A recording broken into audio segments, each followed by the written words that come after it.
Good morning, children. Let us continue with the second chapter. We will revise the Himalayan mountains and the northern plain. Now, children, the Himalayan mountains, you all know, is a huge mountain system which has started from our northernmost state and it has continued to the easternmost state of our country. And this Himalayan mountain is a fold mountain system that has risen up from the Tethys Sea. The sediments of Tethys Sea have got folded, so it is a fold mountain system, the youngest mountain system, a highly unstable mountain system, and it is frequently jolted, it is frequently shaken by earthquakes repeatedly. Now, apart from this Himalayan mountain system, in the northern part of India, in the northern state of India, that is in the states of our Ladakh and our Kashmir, we are having other mountain ranges. They are known as Trans-Himalayan ranges. The Trans-Himalayan ranges here are the Karakoram range, the Ladakh range, and the Jaskar range. Now this Himalayan mountain system, this runs along our northernmost states. All the northern states are having this mountain range, that is our Kashmir, our little bit part of Ladakh. Then we have our Uttarakhand, we have Himachal Pradesh, then Uttar Pradesh, also a little bit part of Uttar Pradesh, and then our Sikkim, then Arunachal Pradesh. Then coming to our northeastern frontier states are all having this mountain range. Now these northeastern frontier states are not having the Himalayas directly, that is the three ranges of Himalayas, but they are having this Purvachal Himalayas, also known as eastern hills and mountain ranges. Now these Himalayan ranges do not have this uniform thickness. They are much more wider in our Kashmir. There the width varies from 400 kilometer, and the ranges come closer to each other in Arunachal Pradesh. Here in Arunachal Pradesh the width is just 150 kilometer. So the length is 2400 kilometer. It is shaped like an arc, and there is mountain ranges, and the peaks also vary greatly in their altitude. Longitudinally there are three divisions: Himadri, Himachal and Shivalik. Himadri is the northernmost range of the Himalayas, which is permanently covered with snow. There are many glaciers which have started here, and they have given birth to different rivers. And of course our highest peak of the world, Mount Everest, is located in this range, that is Himadri. Mount Everest of course is not in India, it is in Nepal. And the highest peak of India lies in the Karakoram range, which is known as K2, also popularly known as Mount Godwin Austen. So this Himalayas, as we are doing the Himalayas, the Himadri ranges contain the prominent ranges and prominent peaks in fact, and they are snow covered peaks. Now the core of the Himalayas is made of granite. Although we all know, children, that Himalayas is composed of sedimentary and metamorphic rock, but the innermost part is made of granite. The main reason is that our crust is made up of igneous rocks, and granite is a igneous rock. And because the continental plates are made up of these granitic rocks, so the core is made of granite. Then we have the next range, the Himachal range, which is slightly lower than the Himadri. Of course, Himadri is a continuous range, but here Himachal is not so continuous. It is broken into pieces, and different parts are known by different names. We have the Mahabharat range, we have the Pir Panjal range. The Pir Panjal range is the longest part of this Himachal range. But Himachal is quite fit for human habitation. There are many hill stations like Shimla, Mussoorie, Nainital, Darjeeling. All these lie in the Himachal range. Himachal range is highly compressed because it lies in between the Himadri and the Shivalik range.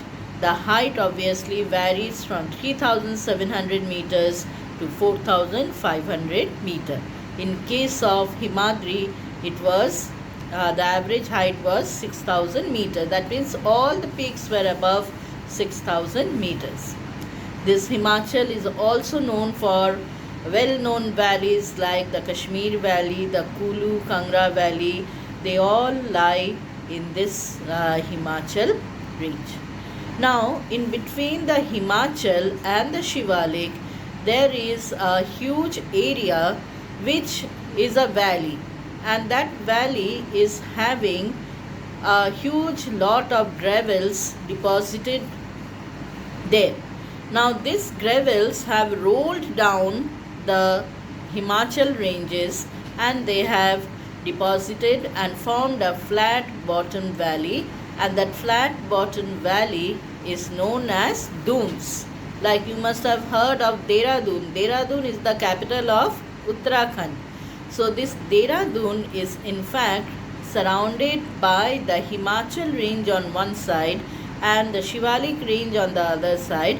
It is a flat bottom valley, and that word dune has come from this gravel filled valleys, which means the word dune means gravel filled valleys, and it is flat bottom valley.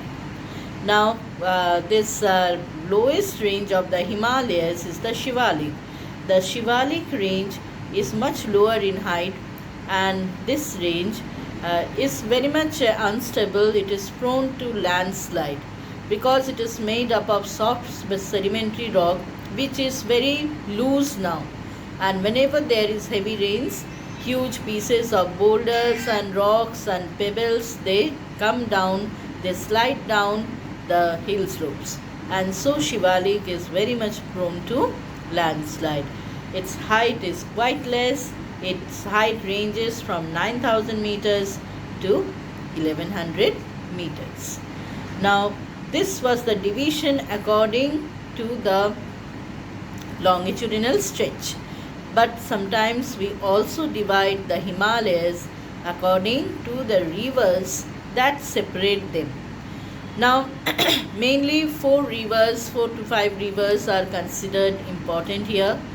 Now the area of the Himalayas lying between river Indus and river Satluj is known as Kashmir Himalayas as well as Himachal Himalayas. Why 2 names are given? Because the portion that lies in Kashmir is known as Kashmir Himalayas, and the portion that lies in Himachal Pradesh is known as Himachal Himalayas. The bordering rivers are river Indus and river Satluj. Together it is known as Punjab Himalayas. Although Himalayas does not exist in Punjab and Haryana, but Indus River and Satluj River is considered to be responsible for forming the Punjab plain. So the name has been given as Punjab Himalayas. Individually, state-wise, it is known as Kashmir Himalayas and Himachal Himalayas. Then children, in between this river Satluj and river Kali, the portion is lying in the state of Uttarakhand, and the people living there are known as Garhwalis or the Kumayunis. So this part is known as Kumayun Himalayas. Now the stretch between this river Kali and river Tista. Tista flows in Sikkim. If you have the opportunity to go to Gangtok, children, you will find this Tista river. Now this entire stretch between River Kali and River Tista is known as Nepal Himalayas because it lies in Nepal, and Nepal is totally occupied by the Himalayas. Almost very important, all the major important peaks lie in Nepal. And then the stretch between the Tista and the Dihang river, which is in Arunachal Pradesh, is known as Assam Himalayas. Now, it does not lie in Assam. Assam is mostly a plain area formed by Brahmaputra river. Yes, partly there are some hills. Some area is occupied by hills. But the name Assam is given because Dihang is one of the major river of Assam. Dihang is the name of Brahmaputra river. When the Brahmaputra river enters into India, this gets the name Dihang in Arunachal Pradesh. So the stretch between this Tista river and the Dihang river is known as Assam Himalayas. Now coming to this easternmost state, that is Arunachal Pradesh, the Himalayas take a U-shaped bend and it stretches along the northeastern frontiers of our country, and all the northeastern states of our country are having an offshoot of the Himalayas, which we call as Purvachal Himalayas or eastern hills and mountains. They are much smaller in size, their height is quite lesser, it is made up of sandstone and it is densely forested, and they run as parallel ranges, like we have Patkai Boom, Naga Hills, Mizo Hills, Manipur Hills, which run along this northeastern frontier. They run through different states and they are like forming a boundary between India and Myanmar. Now coming to the next physical division of our country, that is our northern plain. So the plain lies just at the foothills of the Himalayas, and its formation is continuing just like Himalayas is young, it is still being uplifted. Similarly, the northern plain is continuously getting deposits by the rivers. The rivers are coming down the Himalayas, the rivers are coming down the Peninsula Plateau, and they are depositing silt and sediments and filling this plain. Here, three river systems are working, that is the Indus River system in the western part, the Ganga river system in the central part, and the Brahmaputra river system in the easternmost part. When I say river system, I have explained before to you all children, a river system comprises of the major river, along with it the tributaries and the distributaries.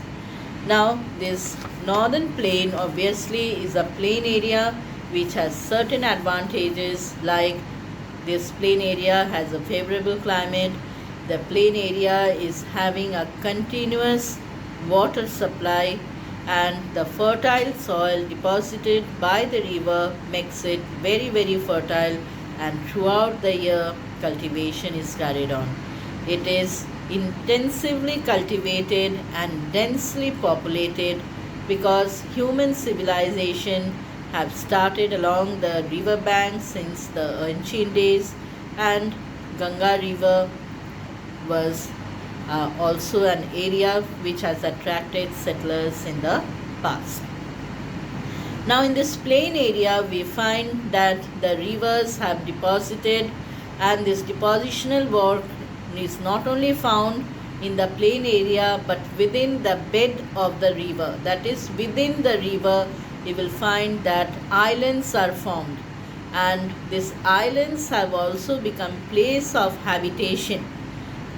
You will be surprised, children, that Brahmaputra river especially is noted for these islands, and Majuli is the largest inhabited island of the world, which is in Brahmaputra river. In fact, it is containing a separate electorate. During the elections also, elections are held from Majuli. It's an island, and there are people staying there. The soil is highly fertile, but as Brahmaputra is plagued by floods every year, before the coming of the rains, the people living there, or the farmers living there, they shift to the bank, and after again the flood water subsides, they again come back to their place. And these islands are there within the riverbed, and when the river is just about to join the sea, we find the river also divides into different channels because of deposition within the bed of the river. So when the river starts distributing into channels, we call them distributaries. The river distributes the water through these channels known as distributaries, and that is the stage where the delta formation starts. So we divide the northern plain into three divisions based on the river system, that is Indus, Ganga and Brahmaputra in river system, and we have three parts. But the most fertile part of the river of this plain area is the area which lies between two rivers, which is known as Doab. So the area between Ganga and Jamuna is the most fertile part because it is getting the silt from two rivers. Similarly, Punjab is made up of 5 rivers. So the areas which generally lie between two rivers are the most fertile. So Punjab is made up of the 5 tributaries of river Indus, that is Jhelum, Chenab, Ravi, Beas and Satluj. However, the major part of Punjab is in Pakistan. Only a smaller part is there in India. Now, children, we always say that a plain area does not have any slope, but it's not true. Our northern plain is also having a slope, and according to the slope, we divide the plain into 4 parts. So, the area which lies just at the foothills of the Himalayas, just at the foothills, is having huge chunks of boulders and pebbles and gravels. Now this part is not mountainous, so we call them as a plain. But this area is having gravels and pebbles. The width varies from 8 kilometers in some places to 16 kilometers in some places, and the belt is known as Bhabar. Now the rivers which come down the Himalayas, they simply hide below the gravels and pebbles. The water simply sips below the gravels and pebbles, and this portion is not fit for very much fit for human habitation, because the area is very much gravelly or pebbly. It's very uneven. But after 8 to 16 kilometers, in some places it is 8 kilometers in width, in some places it is 16 kilometers in width. But after a certain distance, this water re-emerges on the surface and spreads out, and that area is marshy and densely forested. Now this area is known as Terai. This is the second division of the plain. The first one is Bhabar, which lies just at the foothills of the Himalayas, and beside the Himalayas, beside this Bhabar belt, little bit away from the foothills of the Himalayas, we have the Terai division. The Terai is densely forested and it is marshy as well. It's known for different wildlife sanctuaries in our country, like we have Manas, Kaziranga, Dudhwa National Park, then Jim Corbett National Park. All these are very much well-known names to you all children. And then we have the area which is cultivated, which is almost flat. Now in this portion also we have two divisions. We have Bhangar and Khadar. Bhangar is slightly uplifted part of the plain, and here the soil is not very fertile, it is much more coarse in texture. It has more sandy particles, sand particles, and it is also having conker in them. And here cultivation requires lot of application of manures or chemical fertilizers, and this does not get flooded, and so the soil has almost lost its fertility because of intensive cultivation since a long time back. But the other one, the fourth part, that is the khadar part, is generally low-lying area of the plain, and occasionally it gets flooded during the rainy season. So this khadar consists of clay soil. This clay soil is very fine and it is highly fertile. Every year almost it gets flooded, and the flood plains get enriched by rich deposition of silt. So these are the four division of the northern plain according to the slope. So I am repeating, children, according to the rivers it is Indus plain, Ganga plain, Brahmaputra plain, and according to the slope it is the Bhabar belt, then we have the Terai belt, and then the Bhangar belt and the Khadar belt. So children, the remaining chapter I have already done with you all in much detail. So as I have not done this portion with you all before, so I completed this portion. I hope you all will be able to do very well in your social science examination. All the best, children. Prepare well. Have a nice day. Thank you.